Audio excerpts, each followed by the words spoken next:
Mixed সবজিটা যদি এমন হয় তাহলে খুব মজা করে ভাত রুটি পরোটা খাওয়া যাবে। খুবই সহজ ও সাধারণভাবে আজকের মিক্সড সবজিটা রান্না করেছি। খেতে কিন্তু দারুণ ছিল। প্রথমে আমি কিছুটা তেল দিয়ে দিয়েছি, তার উপরে আলু দিয়ে দিয়েছি। আমি এখানে একটা আলু ব্যবহার করেছি, একটা গাজর নিয়ে নিয়েছি।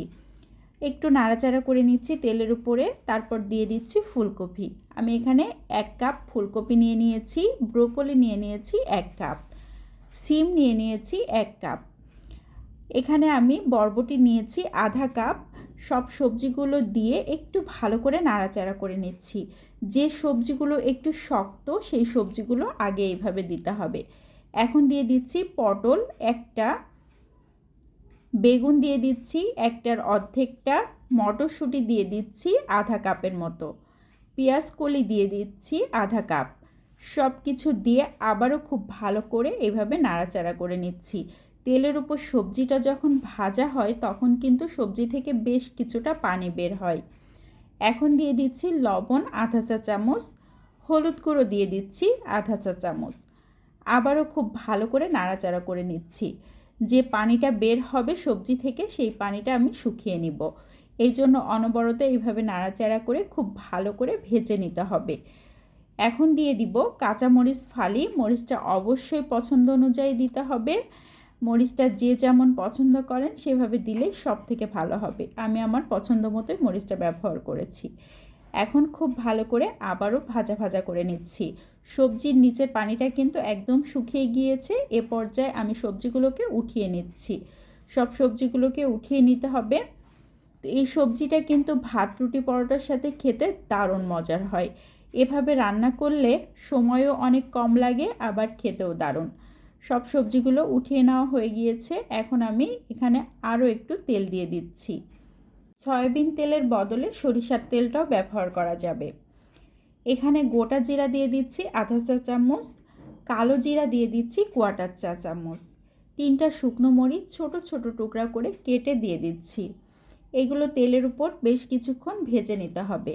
একটা তেজপাতা দিয়ে দিয়েছি। এখন কিছুক্ষণ নাড়াচাড়া করলেই ভাজা ভাজা হয়ে যাবে।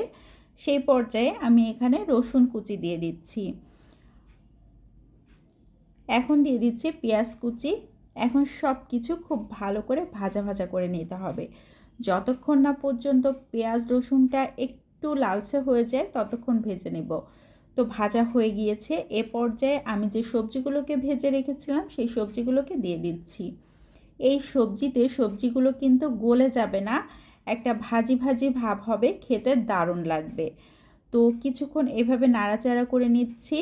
সবজিতে কিন্তু আমি খুব বেশি পরিমাণ পানি ব্যবহার করব না, খুবই সামান্য একটু পানি দিয়ে দিচ্ছি যাতে সবজিটা ভেতর থেকে সিদ্ধ হয়ে যায় আবার গলেও না যায়।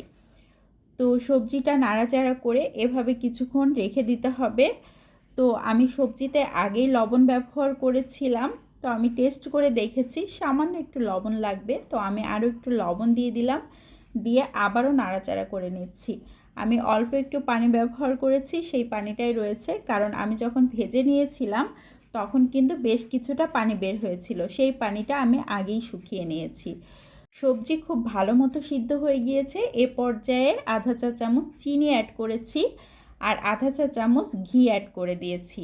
চিনিটা পছন্দ হলে দিবেন, না হলে স্কিপ করতে পারেন। আমার কাছে একটু মিষ্টি মিষ্টি হলে ভালো লাগে, এই কারণে আমি চিনি ব্যবহার করেছি। আর ঘি দিলে সুন্দর একটা স্মেল আসবে। ধনিয়া পাতা কুচি দিয়ে দিচ্ছি একটু বেশি পরিমাণ। এখন সব কিছুই মোটামুটি দেওয়া হয়ে গিয়েছে। সামান্য একটু নাড়াচাড়া করলে হয়ে যাবে। ধনিয়া পাতা দেওয়ার পরে খুব বেশিক্ষণ ভাজাভাজি করলে ধনিয়া পাতার স্মেলটা নষ্ট হয়ে যায়।